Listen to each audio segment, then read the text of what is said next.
Physical training, self-defense training, firearms training, situational awareness, and the warrior mindset. Welcome to the Condition 1 podcast. This is a podcast where we'll be talking about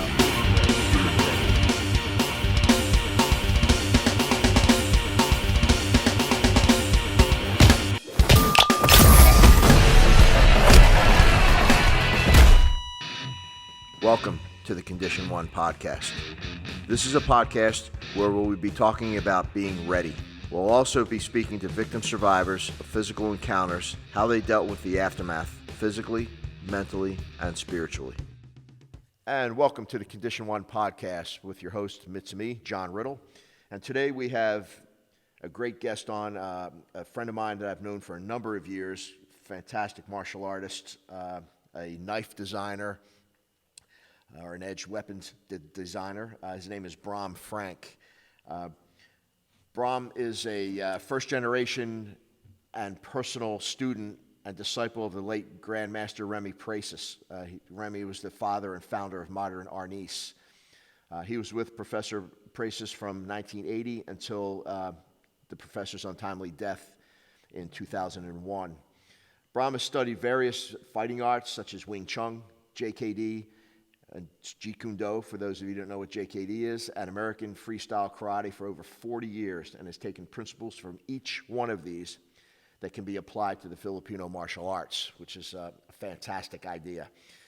He holds Dan rank in several arts and has been the director of blunt and edged weapons training for several federations worldwide. Currently, he's the director of edged weapons training at S2 Law Enforcement Security Institute. And over the last several years, Bram has concentrated on the use of edged weapons tools as a principal instrument of self-defense and its use in the military, police, and anti-terror applications. The world head of Family Sokeship Grandmaster Council has recently recognized Bram as the first modern Grandmaster on their council, the Grandmaster of Tactical Combative Fighting Arts, common sense, self-defense, street combat, and its tactical application for modular weapon blade craft. So without further ado, I'd like to welcome Bram Frank onto the show. Bram, welcome. How you been? Very good. Thank you, John. Great. And yeah, I guess people don't know that we've been good friends for a bunch of years. And what John has failed to tell you is John and I are brothers in Black Belt Magazine's very prestigious Black Belt Hall of Fame. And he's the self-defense instructor of the year, and I was the weapons instructor there, and we hold that brotherhood, small group of people in that elite group. Absolutely. And you're one of them. And then we, after a couple of years went by, you reached out to me about the world head of Family Sokeship, and yes, had invited me down there. It was kind of under the cloth of, all right, you just come down and we'll talk and we'll see what's going on, and maybe we can see what happens with getting you into the Sokeship. And I had no idea what to expect, and I was a nervous wreck. And so I trained, and I had my team. I have a team here at Riddle Defense in Boca Raton, and I got them to task, and I dragged them down there with me, probably more moral support than anything else. And went at it, and it was a great time. It was a great time down there.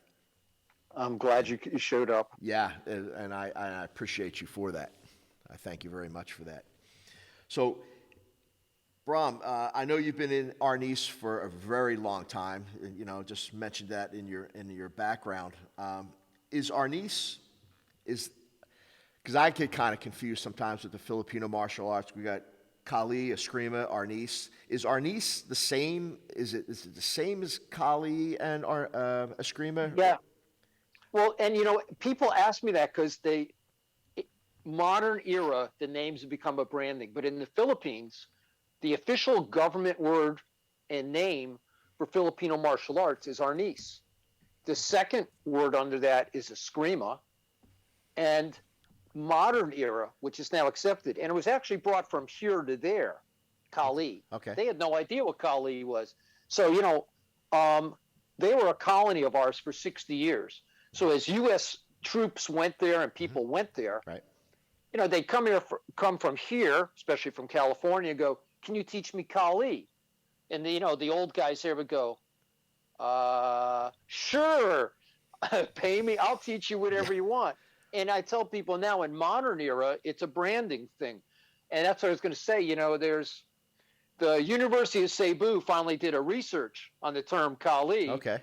and what they came up with was they can't find any record of the name Kali. And people go, well, it's sort of like from the Indian regime or the Moros, the Islamic people, and no one can find anything. But modern era, especially after World War II, U.S. people kept asking for it. It's branded in the U.S. It became a way to separate their art, but it was not. People used to laugh at us in modern East going, you're the baby of the group. Kali is the mother art. Ah, There is no Kali mother art. yeah. Arnis, which means harness of arms, or eskrima, which means the skirmish, coming from the Spanish. Those were the terms used there. And there's no such thing as Arnis, per se, of what we picture before the Spanish. Not that they didn't know how to fight there, Right. but everything we do, and it's why the Filipino martial arts were always at war with all the other Asian cultures, is they're 99% Spanish Catholic, Okay. since the call it the 1600s, and the Spanish were there for almost 400 years, from the 1500s on. Then they were a colony of Britons for a little bit, and then ours for 60 years. And I don't know, most people don't know that in 49, the way Puerto Rico was supposed to vote, no offense to Puerto Rico, they had a vote, and by a very close vote, instead of becoming the 51st state of the U.S., because they'd been a colony, they became the Republic of the Philippines. They could have been officially part of the U.S. But what we picture as Filipino martial arts comes from the central region of the Philippines and did not exist before the Spanish. Okay. And people look and go, what? And I said, if you watch the way Filipino martial art is stepped, it's HEMA, historical European martial art. It's basically we step in quarters. All our moves have odd Spanish or bastardized Spanish names.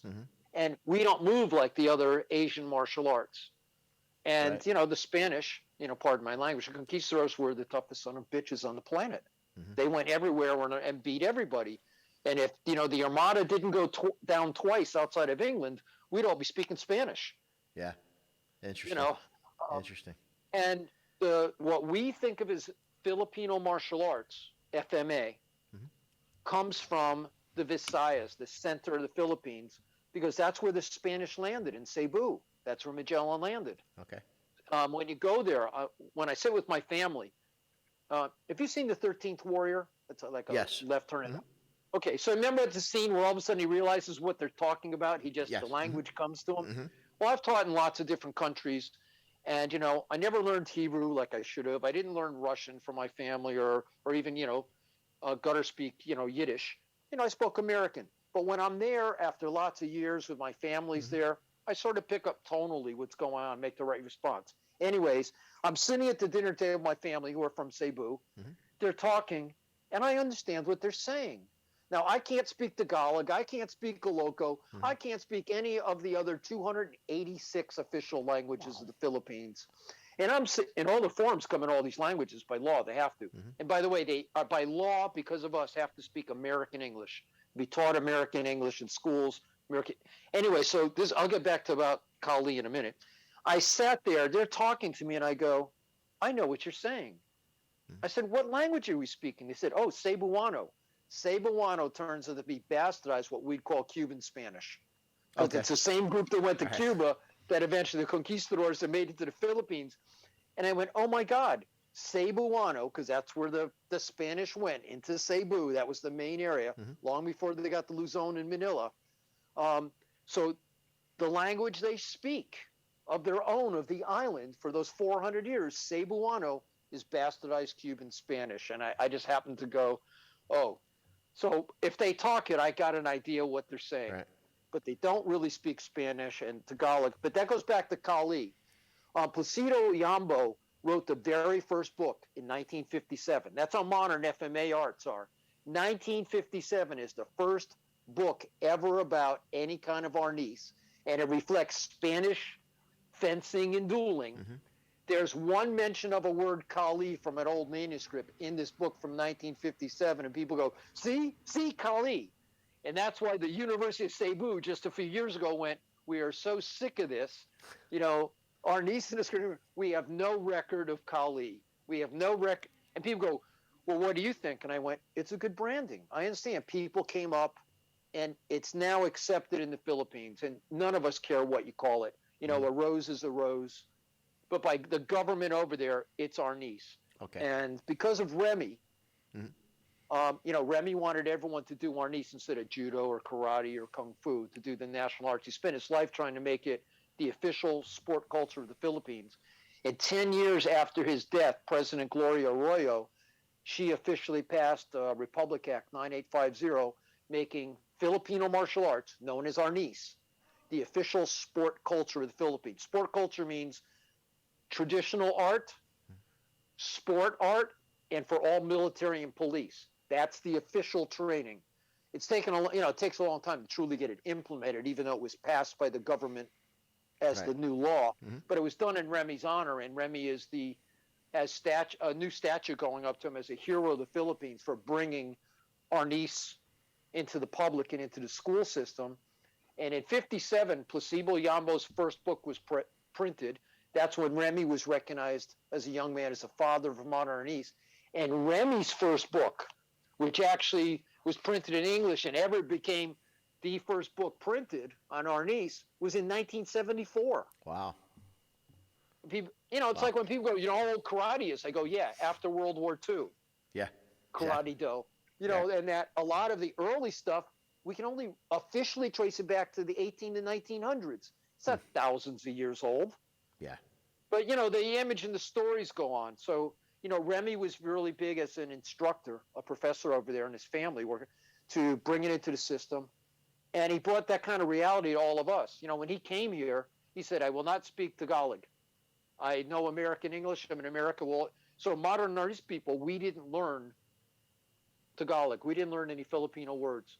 But he was a big believer in practical self-defense. And when he wrote his book, he said, I took lots of antiquated old parts, different things from around the country, mixed them with my family process art, and came up what he says arbitrarily called modern arnis, because we can use a stick for training, that anything that for real war is a blade, but for modern self-defense, he shows that it's the use of the hands, empty hands, and he's the one who started empty hands within Filipino martial arts. All right, so you could tell he trained it as the knife, the stick, empty hands, all in that same way of being used? Yeah. Okay. Yeah, because his family originally were bolo people. They thought that they didn't do stick.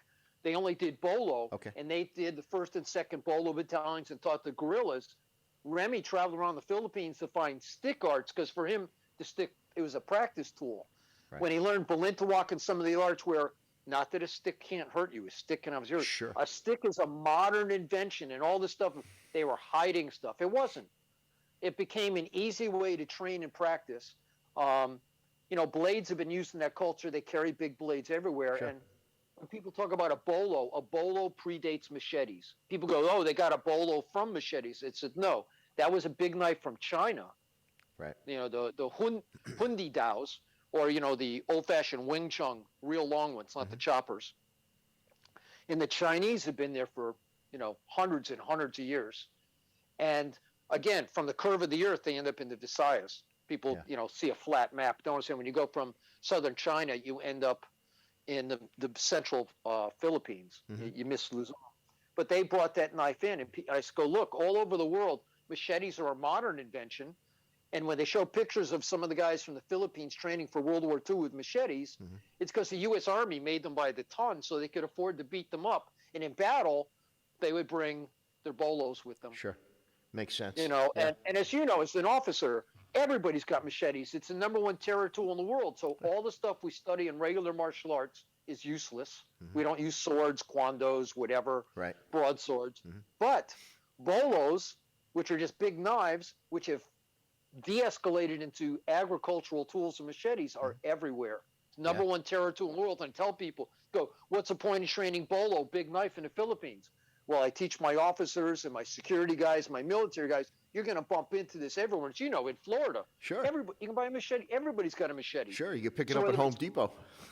Yeah. Yeah. You know, and it's the number one terror tool in, you know, in South America, Central America, Mexico, South, everyone's in Africa, everybody's got a machete. And I tell people, if I teach you bolo, Filipino martial art bolo, you can deal with a machete, There you go. Okay. you know. All right. So the years that you put in with Grandmaster Remy Prasis, what can you tell us about him? What from all the time you've trained, the years that you've been with him, whether it be here in the States or the I spent Philippines? 21 years with him directly.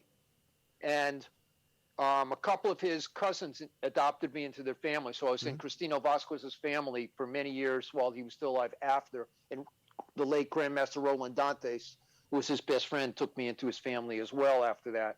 And he just passed away. They both passed away a few years ago, so all three of them are gone. But Remy had a heart of gold. If he liked you, if you would laugh with him, he would teach you. Yeah. And, you know, if you didn't practice, he could tell. So Sure. if you didn't practice, he would just walk to the next guy and go, oh, you could do that. And just a little short story, John. We're at a big seminar, and this guy comes over and goes, oh, Remy said I could do that. And we all went, whoa, bad. Because what do you mean? I go, well, if Remy said, sure, you could do that, that meant, yeah, you could. You're physically able, but that's not what he was trying to get you to do. That was the death knell.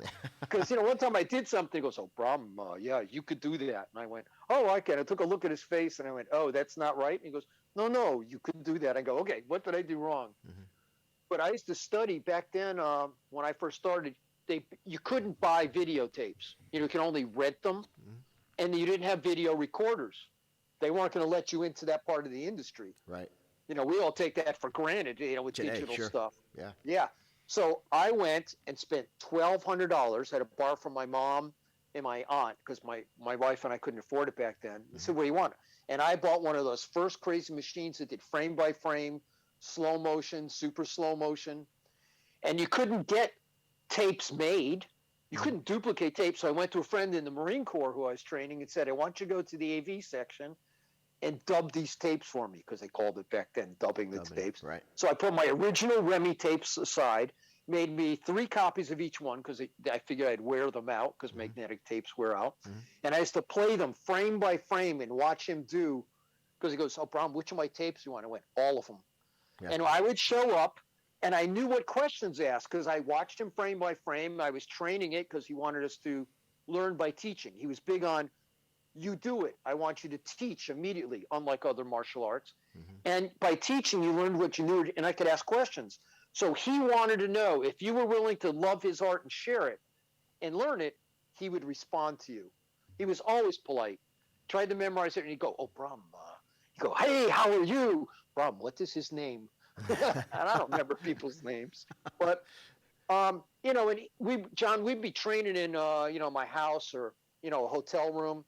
And I'd realize I'm keeping up with him.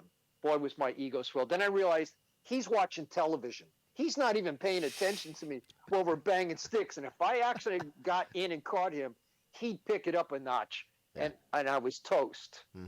And he was so cool because he didn't have a training methodology. He was a typical Filipino, you know, an old style master. He taught what was ever in his mind. And he had some progressions he did, but there was no training system. So I tried, that's modular in my system, is he went, oh, Bram, you made a training system for me. I tried to find a way to express what he wanted, because he said, keep it simple, Right. that we could teach it. And I tell people the cool thing about modern arnis is we all do the same simple stuff, which is based on biomechanical motion, and we can express it in infinite number of ways. And he used to look at me and go, oh, Bram, that's it. You can do it. You got it, baby. And he was so excited about people learning. Let me ask you a question there. When you say we can express it in infinite ways, can you explain that to me? Because I've heard that before, and it never clicked. Okay. Don't laugh at me when I go take this left turn here. You understand color.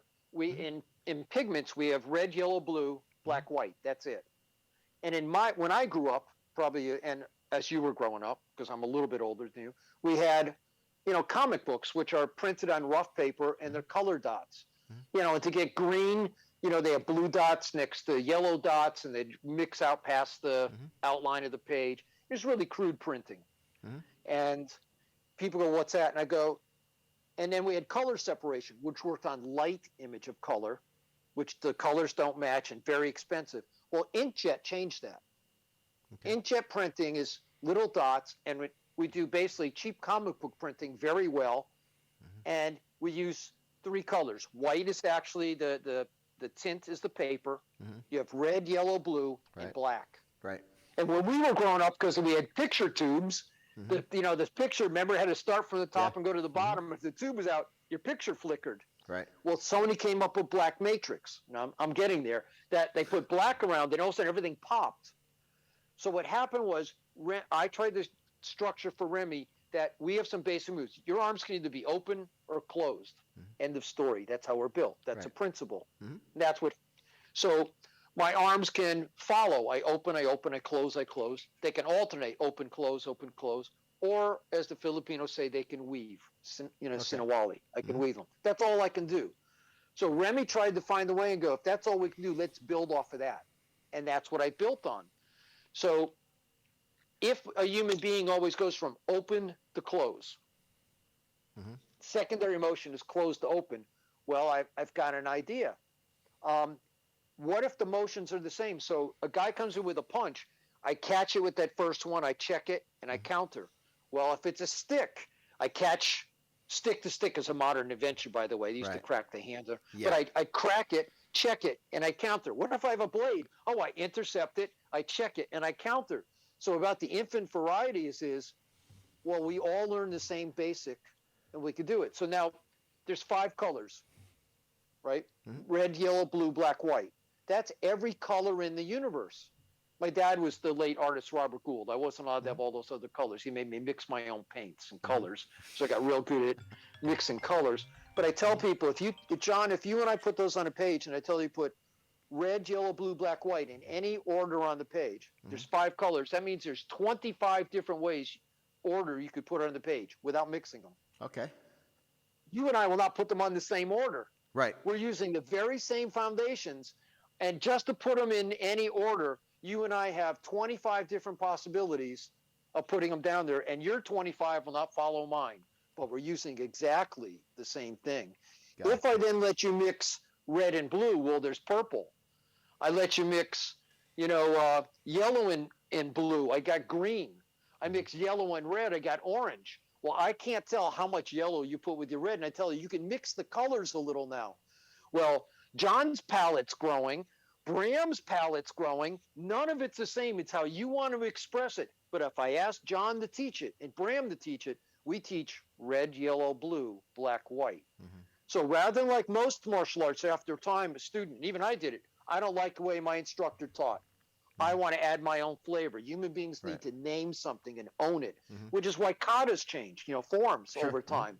People take things out. The way we teach changes. I don't teach my instructors anymore. I found this to work better. Well, the way we do it in modular, expressing the structures, Remy said, oh, Bram, you gave me a training methodology. Thank you. That within the training methodology, you and I, for the next 2,000 years, if someone came to check, we still teach black, white, red, yellow, blue. And every student doesn't have to change the basics because they can express it in whatever colors they want. I see. Upon that day. And, I tell people, say, don't repeat. Well, I admit, I have repeat patterns, things that just fit my personality. Sure. And I tell people, that's how you know. It's like the way I talk. And you've read some of the stuff I've written. My editors go nuts. Like at Law Enforcement Today, they went nuts when I was writing for them. They go, oh, my God, look at the way you write. And I said, yeah, but I write the way I speak. It's my cadence, my timing. And, one of the others said, you need colon cleanse. You use colons all the time. Officers are not that smart to read a thought within a thought. And I went, yes, they are, you idiot. But the same kind of thing with martial arts. If people have the freedom to express it the way they want, but we can all teach the same basics because everything's the same. Okay. The core art never changes. And if I tell you that it doesn't matter, that's what Remy taught us, it doesn't matter what's in your hand or nothing in your hand. He didn't teach empty hand. He taught, I just don't have a weapon in my hand. Gotcha. So the empty hand motion is still the same weapon Same. motion. So conceptually, it's, it's the same. And we call it PCAT. Principle, again, was my arms can only open or close in front of my body. End of story. I don't do dragon seeks pearls behind my back. We're predators. It has to be in front of our face. Sure. Our eyes are mounted in front. So if then conceptually I can express those few ways I told you, open, close, alternating, following, or weaving, well, then it becomes what we call application and technique. So application is, how am I putting this in there? And is there a specific technique I want to use for that application? That becomes the personal part. But conceptually and by principle is guided by what biomechanical motion can a human being do. Conceptual, well, we have these concepts of how to use it, and then it becomes personal, and that's red, yellow, blue, black, white, the multiple, infinite number of colors. But we end up being simple, and it never changes what we teach. So we don't have to, as you know, under duress, as you said, you got to learn to, under duress, when you got tunnel vision, you want to pee down your leg. Guns are going off, people are screaming, your heart's pumping, tachypsychia at time distortion might set in. Sure. And we drop down from fine motor thought to gross motor thought, because there is no real complex. We happen to work at that real simple level of gross motor skill to start with. This is all my body will do. And I remember you would ask me in a side question, what about that intricate stuff? A lot of people, for the art, add stuff to keep people interested. As Remy said, real self-defense is so simple, the student is going to look at you and go, that's all there is? Right. And for classwork and for modern stuff, you add stuff. Like Michelangelo. Michelangelo didn't add. He said, oh, the figure is already there. I'll just remove the excess. And I don't want to pick on Bruce Lee because everyone tries to add stuff. But he's the one who said, you take away, you don't add. What's the core of what I'm doing? And a lot of great martial artists, they go, well, they always say, do the fundamentals. And what they meant, people, the fundamentals, well, do the essence part because the rest is your own. But the essence part you can always do. That makes sense. And that's why Combat Arnis came up, and Remy let me name it my own, and became, modular tactical Arnis as I went on, because I put a structure to what he was doing that we could all just teach simply. Perfect. And based on biomechanical structure. Okay. Yeah, I've noticed over the years of watching the Filipino martial arts, being involved in it for a short period of time, that there's quite a few intricate moves in the arts that different instructors teach. To some students could be very confusing. Yes. So my question is, for someone who wants to use it for practical self-defense and they get into the Filipino martial arts, how long does it take an individual, your average individual, to learn something that they can take home with them and be able to defend themselves? One day. Really? One day. Because the core of it is, the idea, and people, you've taken regular martial arts, so you understand. A lot of people may not understand. They teach us empty hand. They tell you, when you get good enough, we'll teach you how to use a weapon. Yeah, it's like secondary. Right. In the Filipino martial arts, they put a tool in your hand from day one and go, let me teach you what to do. And that's because it never had a chance to become sportized. That took the Remy in modern era. We're still trying to make a sport out of it because it was used to fight people. Right. And, it takes a long time. There's 7,400 islands in the Philippines, and it's very hard to go from one place to the next. But the idea was, if a village is coming to attack you, do I teach you empty hand? Well, you understand as police and military, the last thing you want to be, to quote, Sykes and Fairburn, was with your empty hand, or Applegate. Don't be with your empty hand. Right. Really bad. So what do? I teach you how to use a tool, and a stick was a great way, a safe way to learn something. If I put a stick in your hand, anybody can beat a guy with empty hands. And if I put a stick in your hand, I'm learning war. And if I teach you how to block just angle 1 and 2, what a human being naturally will want to swing. Sure. If I teach you how to do that and block and counter that, you're way ahead of the game, because I can do that empty hand. And when someone attacks me with a weapon, I can respond. So I tell people, you can learn really quickly Filipino martial art. Now, if you want to learn the art part, you could be there forever. But the core part of what am I learning, they were the first ones to go, we haven't figured out how to. The closest thing to sport for them was I hit stick to stick instead of smashing your hand in practice. True. Yeah, and Remy's hands, my hands. Remy broke lots of my fingers and my wrists, as we're playing. And he went, oh, Bram, we can't do that for real anymore. You know what we used to be like. And a lot of them, their parents hit them with the sticks. They hit. Remy went, the stick is not sacred. Will last longer hitting stick to stick. And he got laughed at in the Philippines in the 50s. Wow. What do you mean hit stick to stick? Because it was a safer way to train. And then that brought in what Modern Arnis started, the 3 count. I strike, I check, I counter. That check-handed doing stuff, because a lot of them had none. They were doing HEMA, sword work, stepping back and trying to always get timing.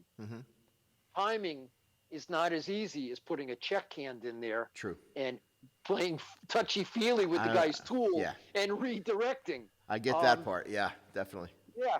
So some of that, it's real easy to understand Filipino martial art as a self-defense, and that's what Remy wanted overall. Can I make it fun but still be self-defense? When you get guys, that's why we have 3 forms. We have traditional, what I call traditional, meaning someone's teaching you the art form. We have the sport form, because that's what we're developing now, getting points for it, wearing different kinds of armor and to get it into the Olympics. And then there's the combative form. And they all have a commonality, but each one cannot live in each other's venue. Okay. So, the people, what do you do? Well, the practical end of Arnis was that's a country that they had to fight to survive on the streets. It was not civilized. It's still a third world country. So they're, what Marcos tried to change when he came in as president, he said, I want the society of peace. We will not use knives anymore. We're not going to have wars. And stick became a big thing. Let's teach it as a sport art, as the do art. Okay. Well, they still didn't have it as a sport, but the art itself blossomed from the 50s on as a stick art and the intricacies. And of course, a stick is amazing. You can trap with it. You can check with it. You can do takedowns with it, armbar. And that fit in with a lot of the police using riot batons, because that's what Remy ended up teaching. How do you do? Someone grabs your baton. How do you remove that and then trap them and throw them on the ground for a takedown and then cuff them up? So it became real big that what Asp and, Bon Wee and some of the others tried to change, modify, or actually Filipino stick techniques to use, expandable batons.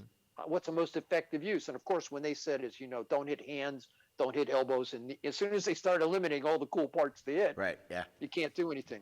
But yeah, Filipino, if someone wants to learn Filipino arts, almost any opening class is going to teach them the basic strikes, basic check, and counter. And anybody can use that empty hand or with a tool to make it work. Okay, perfect. That's a great explanation. I appreciate that. That makes a lot of sense. It makes a lot of sense to me now.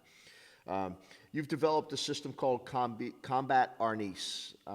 Yes. How and why did you develop this, and what's the difference in Combat Arnis versus Arnis?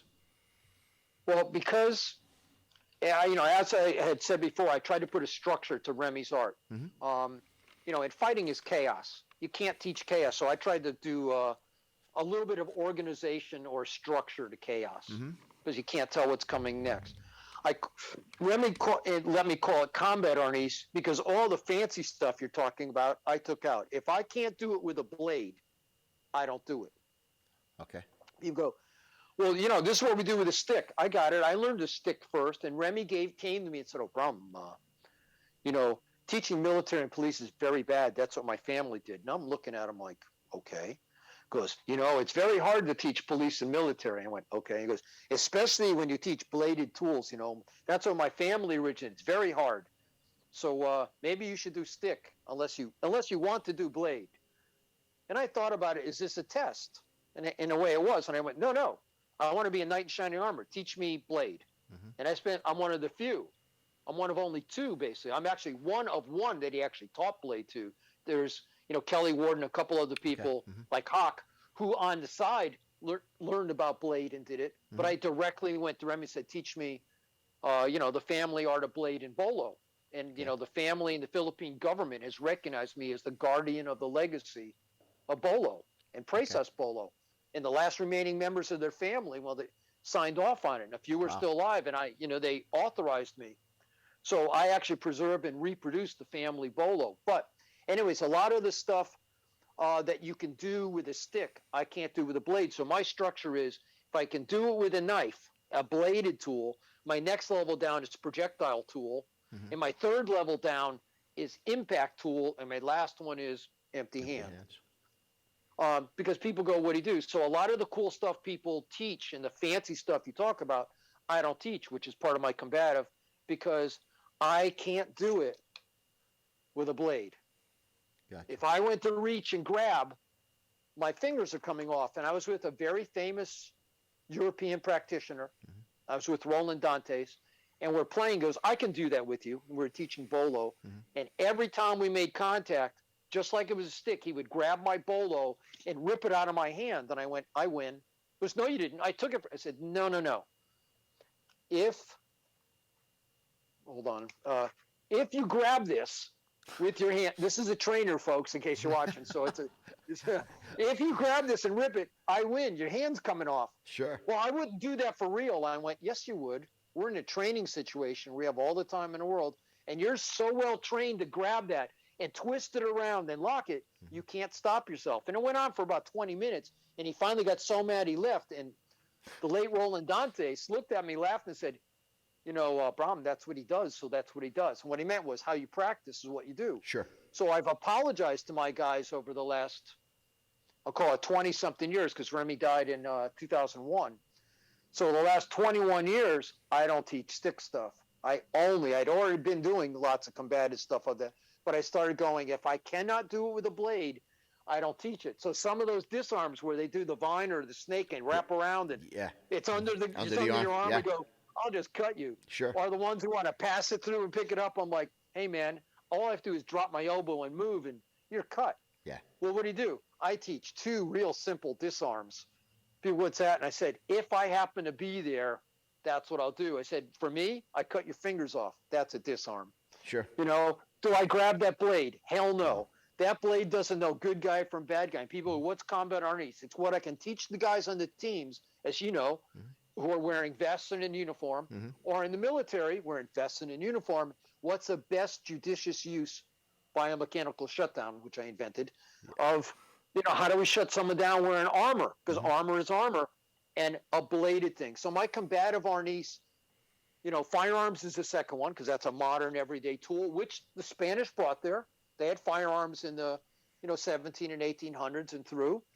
And I very rarely teach, what do I do with an impact tool to play games? So all the fancy stuff of counter for counter and hitting the stick and they pass each other and tie each other up, I don't do that anymore.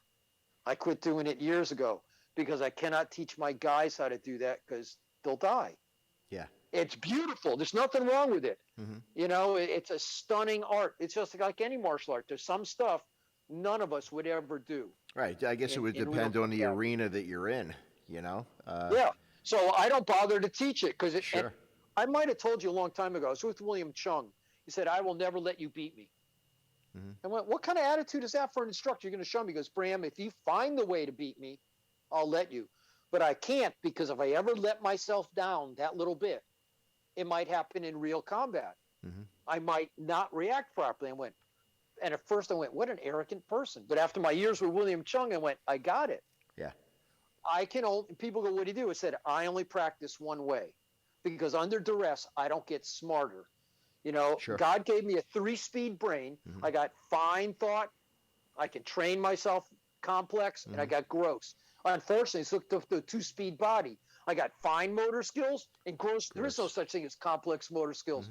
So I learned combative stuff, and I call it combative art. And Remy goes, oh, Bram, you keep it simple. As he used to tell me, keep it simple, I teach gross motor skill response, because that's where I'm going to, in combat, that's where we're functioning. Absolutely. We're in a gross situation. Yeah. So we got, people go, how did those guys, they were stupid with their helmets on. They weren't stupid. They knew they were going to have tunnel vision. They could look through those little slits. And the whole thing, the peripheral vision thing, that's a bunch of sport bullshit. Oops, sorry. That's all right. That's all right. You can't look at a general area.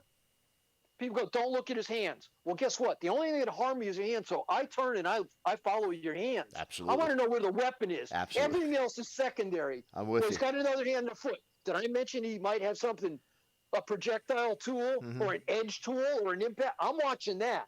And that's what the old masters did. They went, watch the tool. Don't watch look at the guy's eyes. Are you kidding me? If I'm looking at you and I can't see what your hands are doing. Right.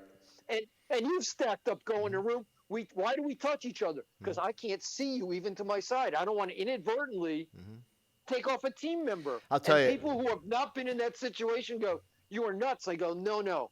I operate in a very small column, and it will make me survive in lots of places. If I survive and take a sport venue or a traditional art venue, that's how people, the martial artist got beat up by the street fighter. Are you kidding me? Martial arts is every dirty fighting technique codified. No martial artist should actually lose to a street fighter. We should be the victor always because we're dirty fighters. There's no rules. Right. Every cheating technique is our rule. But I think a lot of us, a lot of us, I think, try to play by the rules for some reason, and that's why they lose, And going back to your hands, watching the hands, you're right on that, and I'm glad to hear you say that because back in the mid '80s when I first became a police officer, and I was in the training section, riding with a seasoned officer. John, every time you get out of the car and you're approaching somebody, watch their hands. Exactly. Why? Well, because their hands are what can hurt you. They hold tools. He says their mouth, they're going to run their mouth to you. Mouth can't hurt you. Their hands can hurt you. And I'll tell you, I pass that on today to all of my students.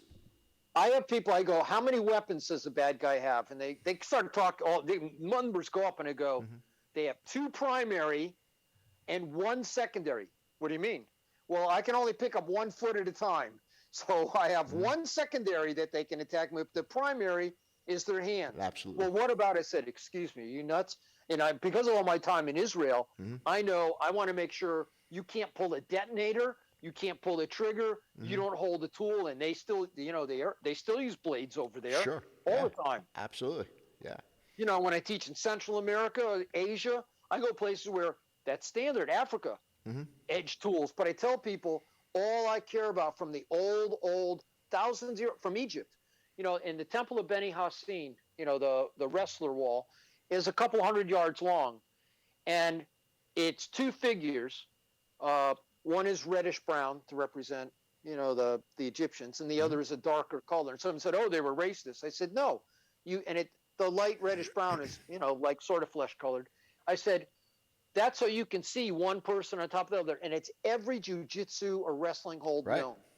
They didn't invent it.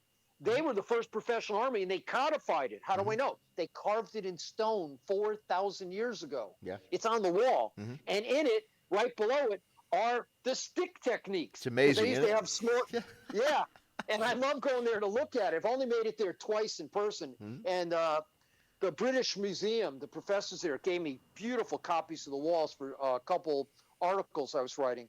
I'd gone to England and went to meet the curators and the administrators of the museum, told them that I was doing my seminar. They came to my seminar, and in response gave me beautiful museum replicas, long pages of the wall. But on the bottom of the wall, guess what they have? Sword and blade techniques, which become Napoleon's techniques of how to use a saber. And guess what? Oh, that's 1, 4, 12 of Arnis. Okay. They're the same. Yeah. And I go, look, here's the combative stuff, and that's what I do. But it's watch the hands.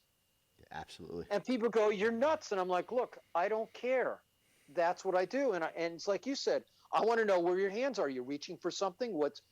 People are betrayed by their hands of how they move them and what they do. Sure.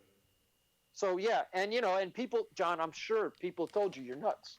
They tell me I'm nuts. Yeah. And it's but over the years, I've also added to that, it's saved my butt a few times, of watching the hands, and today I'm no longer a police officer, but a police officer's common response is they step back, their hand goes to the firearm, And they point and they say, let me see your hands.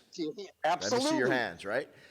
When I have those terrorists come out, people go, hands up. I said, I don't want it, because they wire themselves here and the explosive here, they pick their hands up. And I said, we step back and go, show me your hands. Just turn. I want to see the palm. I want to make sure there's no detonator there. Absolutely. And then when I see it and I go, don't move, then we check them for detonating strips or something under their arm. They go, what do you mean? I said, I want to know what's in your hands. Monty Python and the Holy Grail is the coolest thing. The Black Knight and King Arthur.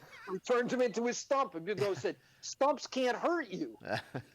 And I said, first to get rid of your hands. If you have, and that's why biomechanical cutting that, eventually way back when, remember in the early 90s, Paladin Press, did my video, one of my first videos before DVDs, saying, oh, biomechanical cutting, what a cool thing. Because remember, I talk about which muscles they actually shut down. Sure. Because there's a couple very famous instructors. So just dance like a cat and cut the outside and I'll drop the tool. I go, won't work. Those are extensors. Tell me about that. Tell me about defanging the snake. Defanging a snake is a real generalized term that FMA guys use to talk about going after allegedly the hand. It's not just the hand. We changed it to biomechanical cutting that, you can't armor yourself up, your arms, the inside of your joints. People found that out. Then armor's armor for thousands of years till now. So it's hard to armor your fingers. It's hard to armor your wrists. We need movement. That's why armor also doesn't cover your glutes.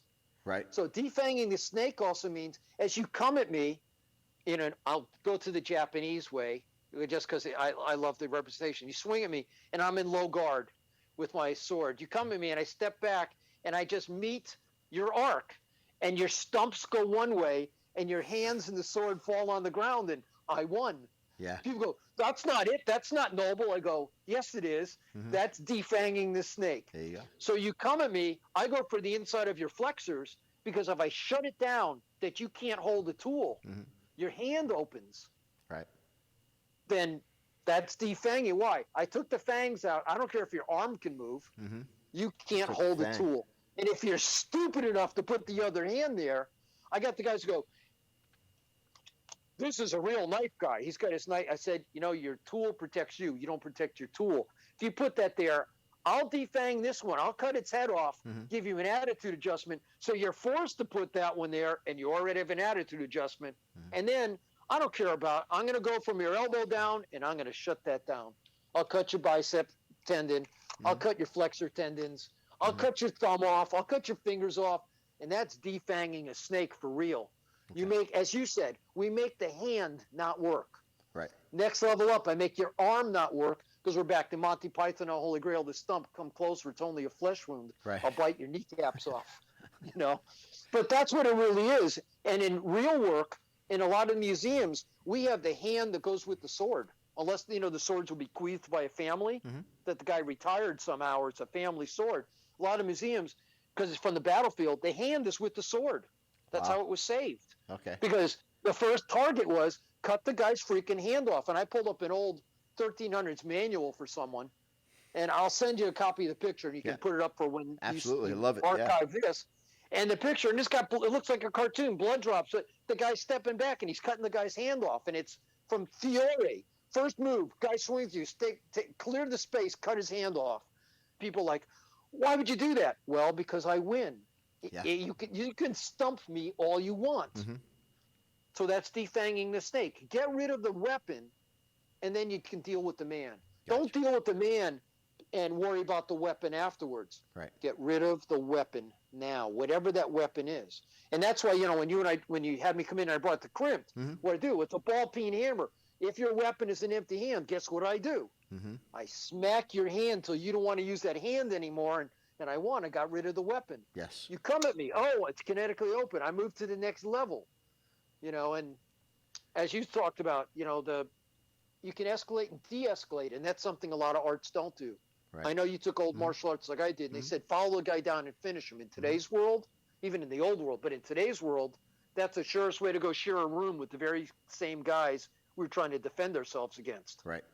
We have to be real careful about how we use our skills against bad guys today, especially in a uniform, because, as you know, they're watching us under a microscope. Sure. Absolutely. Absolutely. Yeah. So it's Going to that tool that you just showed me, the crimped. How was that designed? Well, I grew up with pocket sticks, Kubitons and that kind of thing. Dulos, from the Philippines, and everyone talks about pocket sticks. And I looked at Remy and said, they're not very effective. They're round, and that's why Taki Kubota students put the groovings in it and put the pivot on to put the keys there, which made it a flail. It's not just a stick. And and Dulos used to caribou horn, so it's knurled, and they put points on it, so you could stab it through the guy. I'm like, not good. And I thought about the knives, pocket tools, everything have the same basic shape. Why? Because human hands only work one way. And I started thinking, and you've heard me say this part before, that no athlete, no tough guy would admit to the wimp thing, get away. Well, hammering is a natural skill to people. Right. And I tried to think about what would give me the ability that I could have a pocket tool that could have my patented Bram and be a hammer, a ball peen hammer. Yeah. And if I catch those corners, it's a tomahawk. And if you're on top of me, I don't know what to do, I can hammer. If you're punching at me and I'm scared and I pick up because it comes, unlike other tools, straight up into my hand from my pocket or holster, I hammer. People stand and go, that's how the tool came out. And then I went, I could do, Pac-Man, Waka Waka. Well, my Bram allows me to be on here and do Waka Waka. Well, it's jimped. I know you've seen a crimp before. The other people haven't. It can't cut any skin, but, it grabs fabric. And it'll grab things. Yeah. So I look at people and go, if I have something wet, it's sliding, I can go ahead and reach out and grab it. I'll do this to the watchers. I can't get my finger out, but it can't cut me. So I can reach out and grab. Okay. I can use it to lift someone's parts from rescue. I can open it with the jimping.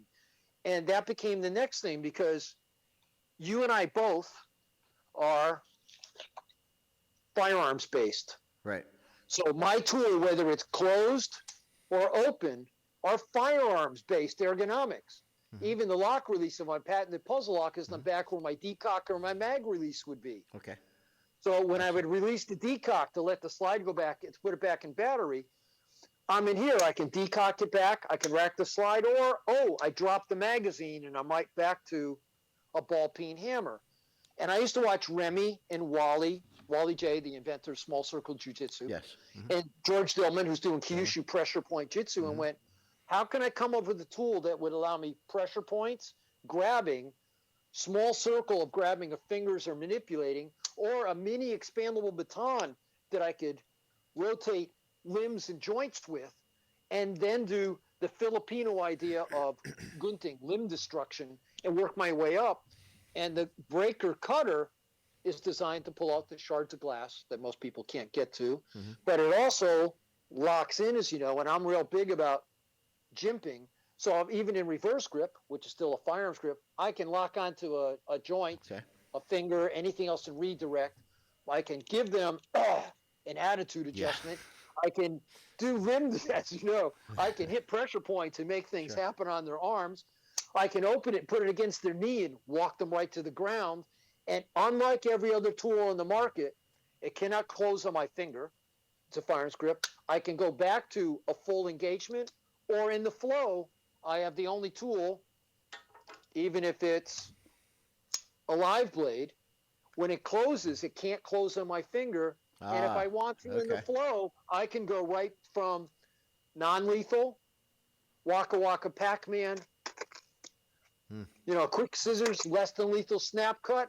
So I'm in there and, it's open in full gauge, and I can go ahead and shut it down in the flow. So I make the only cutting tool that can go non-lethal, less than lethal, and back down to non-lethal. And then, of course, my crimped close range control response medium impact tool, as you know, is a totally non-lethal rescue tool.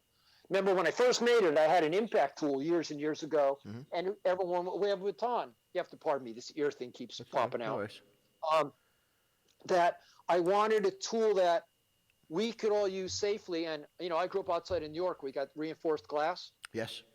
They break the glass, and it was good because bad guys couldn't get in, but all of us in emergency couldn't get out. So I said, just in case there's old glass, this will actually, it's the same material, the same thickness as the blade. I can cut reinforced glass wire. I can cut wire ties. I can cut, there's real fat flex cuffs that need the snips to cut. Yeah. I admit, I have to hack through them, but I can get through them, and it's resharpenable. I can break out windshields and cut the laminate and pull the pieces out. I can cut seat belts. Yeah, I'll cut seat belts really, really quickly. Up on my Instagram, I've been cutting seat belts the whole last week. Every day I'm cutting seat belts to show how well it cuts.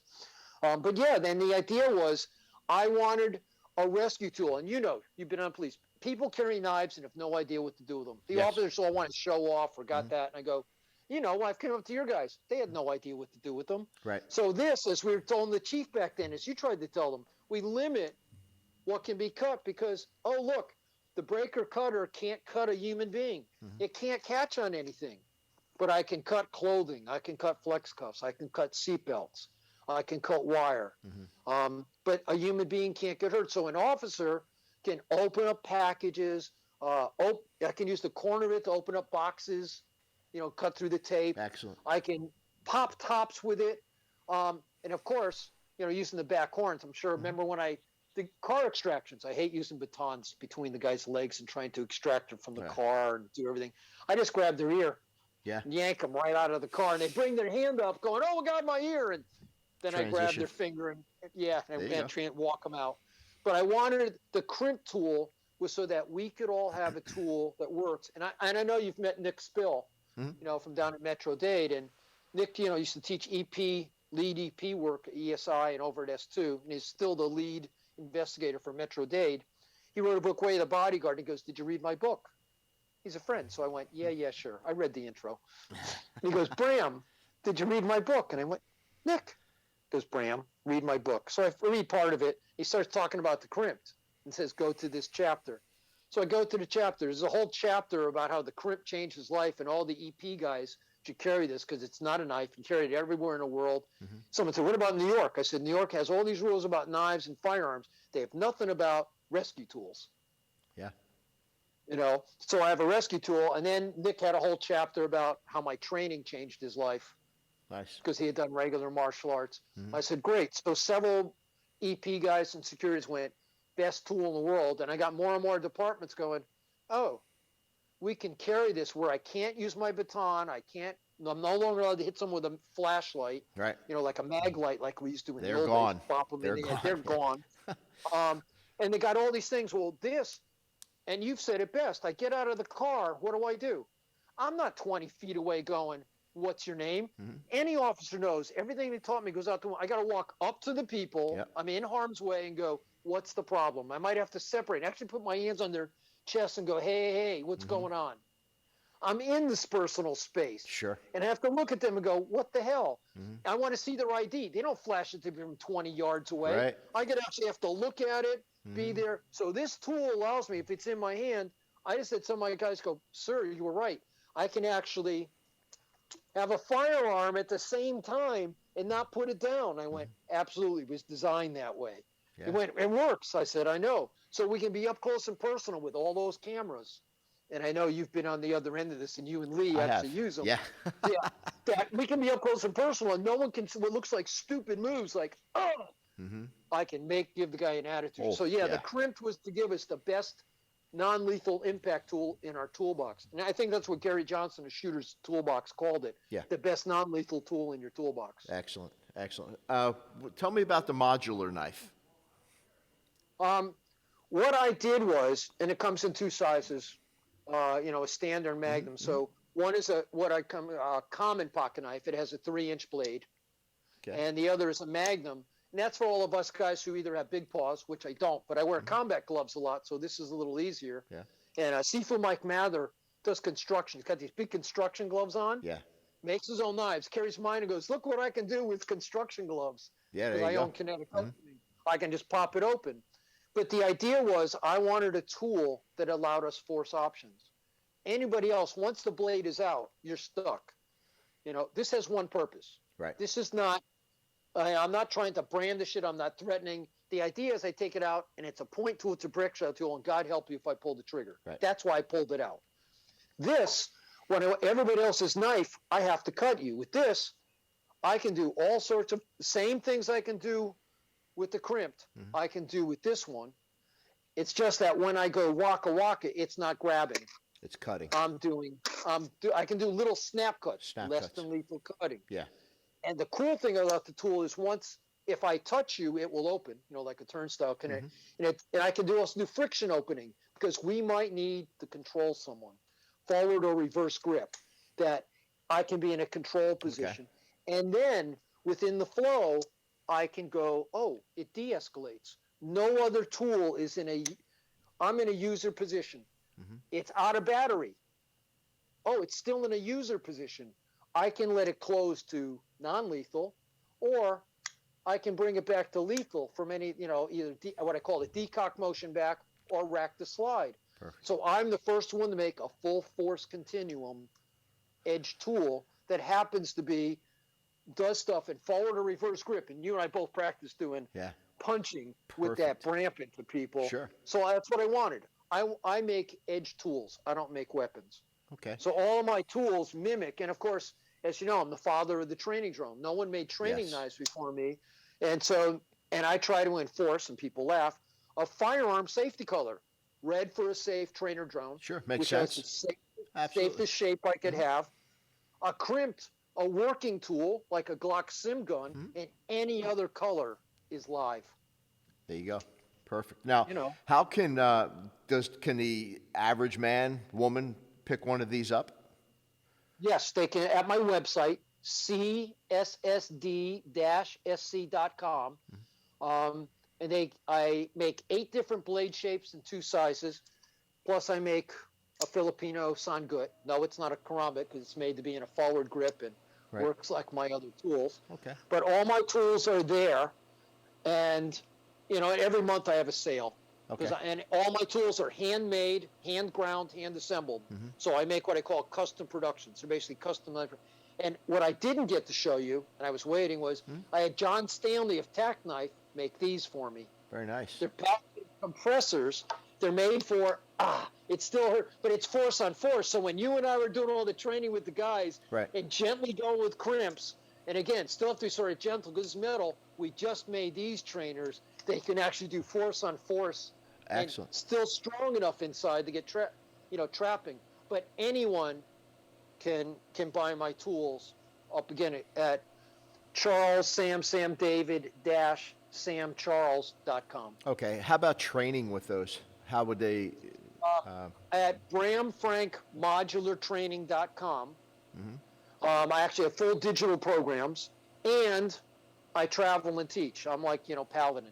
Have gun, will travel. Yes, sir. Have knife, will travel. Okay. But it's all up there, and so they can either come to seminars, they can do Zoom private lessons, and they can do my digital online program that basically is my full DVD program with written stuff that they get to train. Oh, and if they want to check at bramfrank.pivotshare, like you pivot, pivotshare.com, I have lots of seminars and training stuff that are free to download, to just look for free. And there's others they can rent or they can buy. Excellent.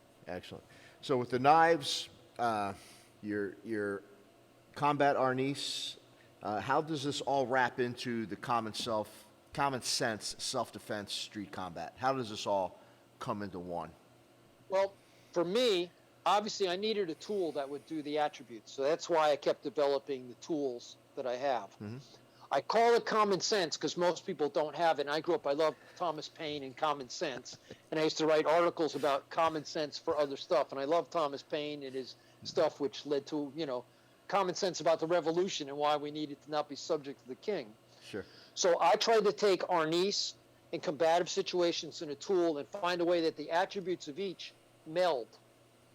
That whether I use an impact rescue tool, an edge tool, or a projectile tool, or a very large edge tool, I have the same concepts of ideas, and the common sense part is I believe in escalation and de-escalation within the flow because, like I said, I don't want to do irresponsible actions. And Captain Zawolinsky, I think you might have met Brian. He was on Connecticut state trooper for many, many years. When you're the only reasonable one I can bring in and teach my guys because everyone else wants to slash and burn. Yeah. And you want to just shut them down.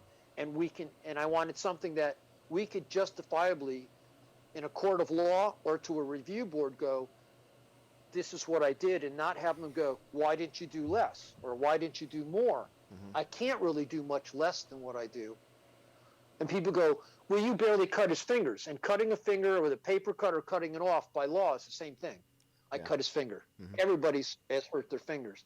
Nobody's had their throat cuts, been disemboweled, had their eyes poked out, had their genitalia cut off, severed their spine, all the weird stuff people want to teach. Right. So for me, common sense was, let me teach you basic things you can do that may not seem so common sense at the time, that allow you to go home, because there's two parts: my actual fight, and then what's the legal ramifications, whether I'm in uniform or not.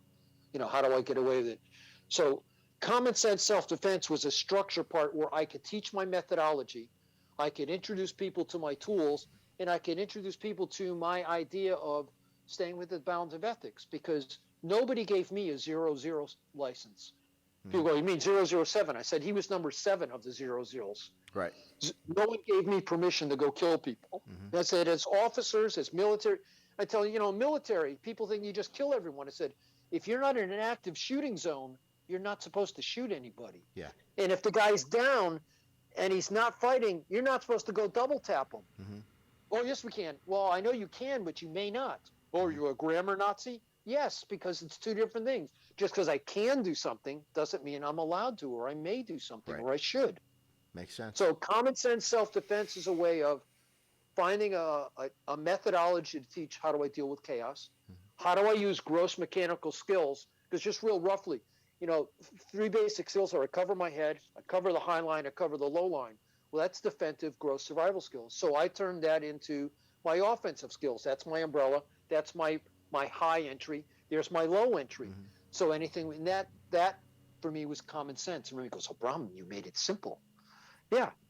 So common sense self-defense is my parent umbrella for my tools, my training, and my philosophy, my methodologies of use of them. Perfect. Bram, I want to thank you for coming on. Anytime, John. It was my a pleasure. It was a pleasure for me to see you again and talk to you in a little more depth than we've had the chance. But it was a full education for me today, believe me, on what you do and your background. And I really appreciate you coming on today. And when we get this getting ready to go out, I'll let you know when it's getting ready to hit the airwaves. Cool. Thank you very much, and I appreciate it. My love to you and Lee, and be very safe. And thank you for the opportunity. If you ever decide and you go, oh, we need to touch on some other stuff. Yes. I did this once with Mike Hasisek on microphone. Right. Because Bram, I barely touched all this stuff, and I love your knives. He knew my knives before he knew me. And so I become a once a month thing for him. He goes, Bram, last minute he calls me up. So last minute, if you go, do you have time? Anytime. Just call me and go, let's do it. You bet. I will. And we should get together. Definitely. I'm going to give you a call next week. Okay. And maybe we can get together for some lunch and do some talking. I'm going from Wednesday till Sunday. Okay. Next week. I'll wait till you get back then. Okay. Maybe the following week. All right. Excellent. Thanks, buddy. Okay. Have a great one, John. Thank you. too. Have a great day. Thank you, sir. Okay. Take care. Bye-bye. Okay. Bye-bye.